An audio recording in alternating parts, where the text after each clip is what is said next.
All right, welcome everybody to a special episode of the Police Applicant Podcast on YouTube. And this is a special request out to all law enforcement. I'm joined here today by Alex Villanueva, former Sheriff, LA County Sheriff's Department. And Alex, welcome to the show.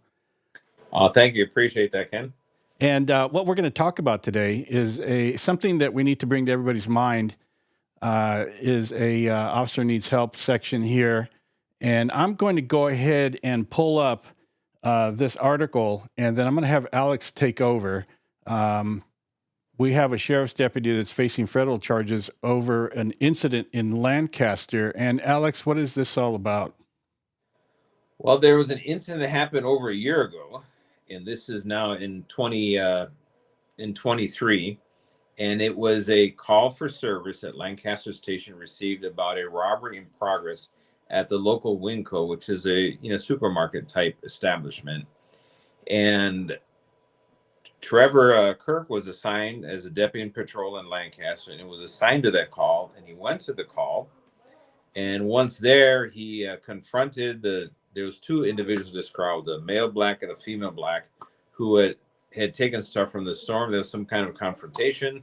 They were identified as robbery suspects in the call, and they encountered them and other deputies arriving on the scene in the parking lot of the supermarket. And this is where use of force happened.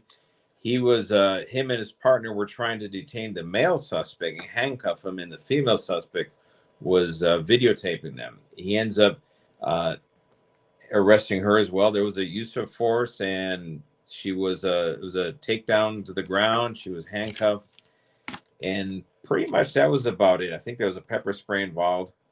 But the extraordinary thing that happened was that the sheriff, Luna, basically threw his employee under the bus.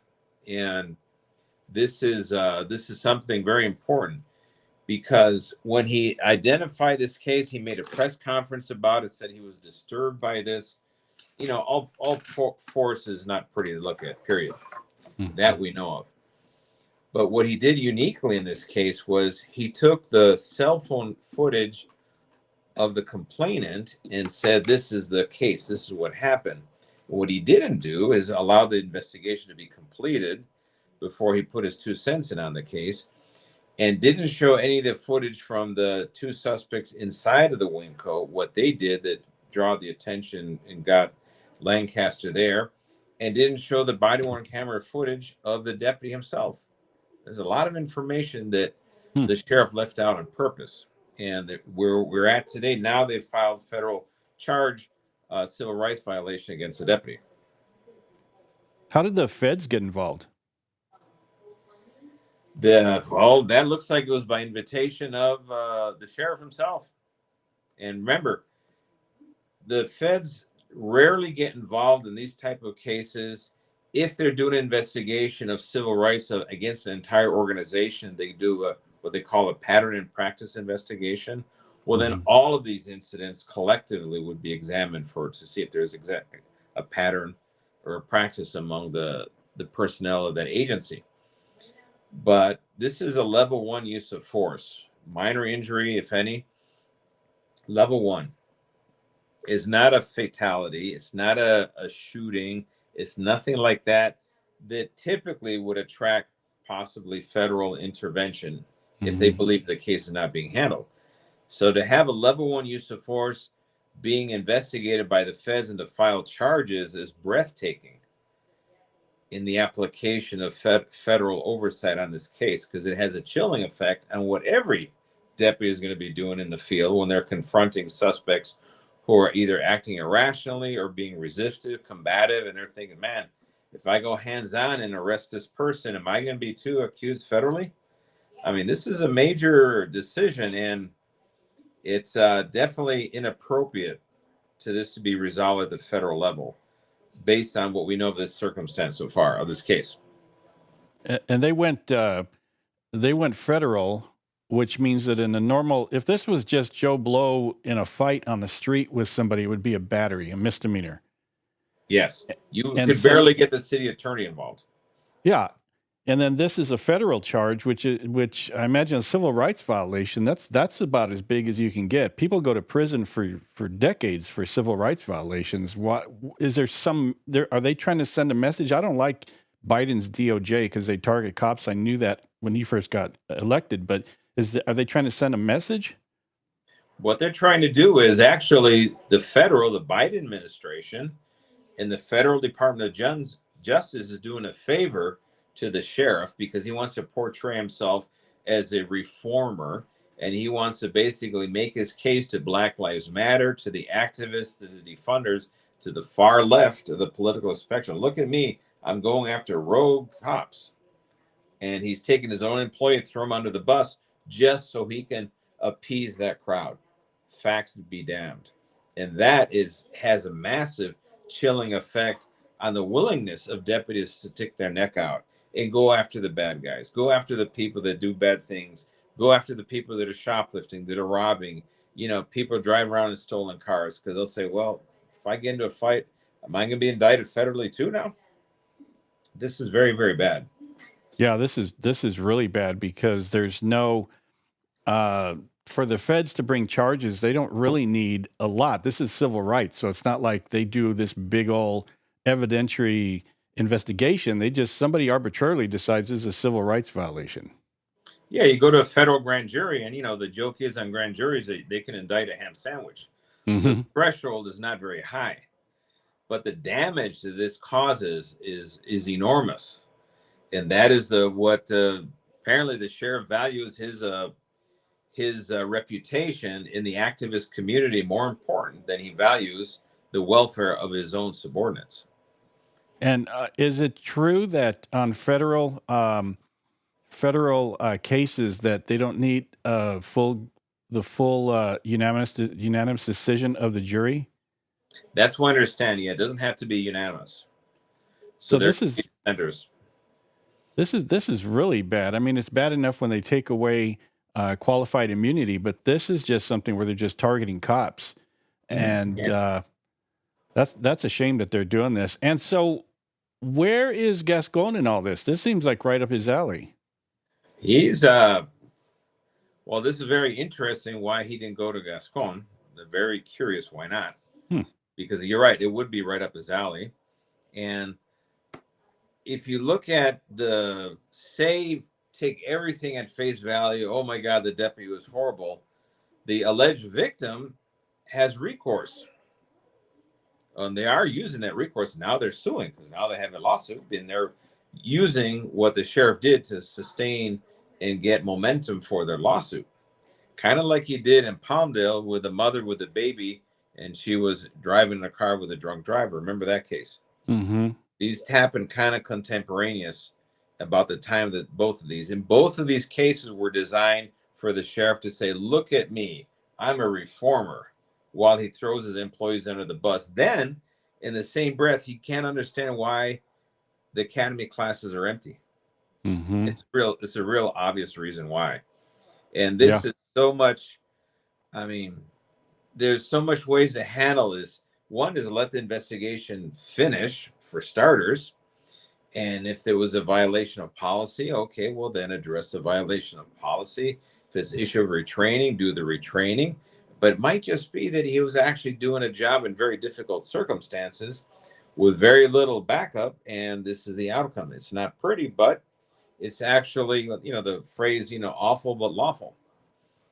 And it looks like the California AG's office didn't even look at this or didn't care much about it. No, and trust me, they're desperate. So I think this was a favor for Luna himself.